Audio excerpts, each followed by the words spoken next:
হেফাজতে ইসলাম বাংলাদেশ শুধু দাবি করবে না, সকল মাসলাকের মানুষের পূর্ণ সমর্থন হেফাজতের প্রতি আছে।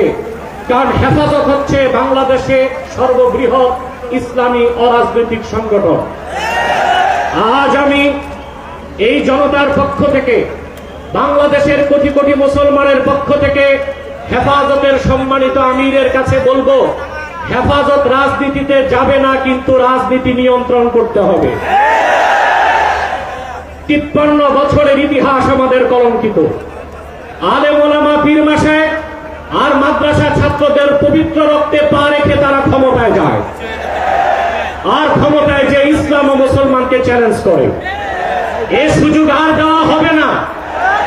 অনতি বিলম্বে বিতর্কিত নারী কমিশনের সমস্ত প্রস্তাব বাতিল করলেই হবে না। যে নারী নামের হিজড়াগুলোই দুঃসাহস করেছে, গ্রেফতার করে তাদেরকে আইনের আওতায় আনতে। আরেকটি বিষয় হচ্ছে, ডক্টর ইউনূসকে বক্তব্য পরিষ্কার করতে হবে। 16 বছর ভারতীয় আধিপত্যবাদের বিরুদ্ধে আমরা রক্ত দিয়েছি। সর্বপ্রথম সকল প্রকার শিরক, কুফর, রামবাম, নাস্তিক আর ভারতীয় আধিপত্যবাদ ও ফ্যাসিবাদের বিরুদ্ধে রক্ত উৎসর্গ করেছে শাপলা চত্বরে হেফাজতের আলেম ওলামা কর্মীরা।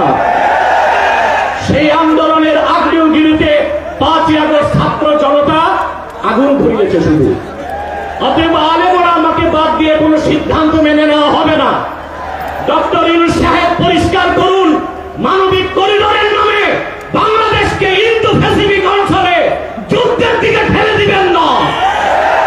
আমরা ভারতকে শায়েস্তা করেছি। যদি আটলান্টিকের উপর থেকে কেউ আগ্রাসন করতে আসে, বাংলাদেশের প্রত্যেকটি মাদ্রাসায় একটা ক্যান্টনমেন্ট হবে। সেনাবাহিনীর সাথে কাঁধে কাঁধ মিলিয়ে মাদ্রাসা ছাত্ররা দেশ রক্ষায় মাঠে নামবে। আগ্রাসী শক্তিকে বলে দিচ্ছি, আমার দেশের সবুজ লাল পতাকার দিকে যে চোখ তুলবে তার চোখ উপড়ে দেওয়া হবে। আমার বাংলার কোন 1 ইঞ্চি মাটিতে আগ্রাসনের থাবা বসাবে, সেই কালো হাত ভেঙে দেওয়া হবে।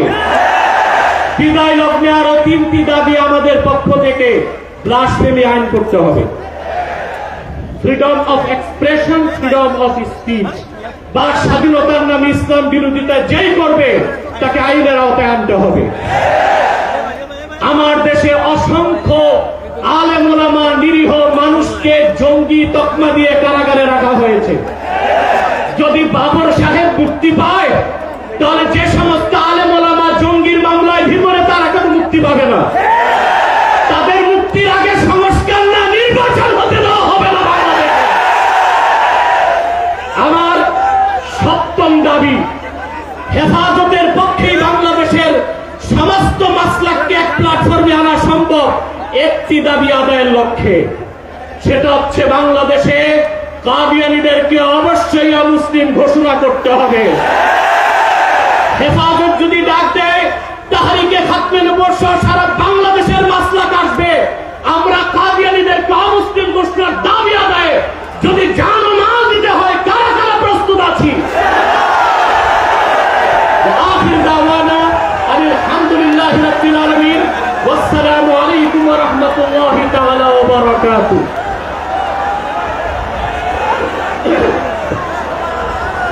আমরা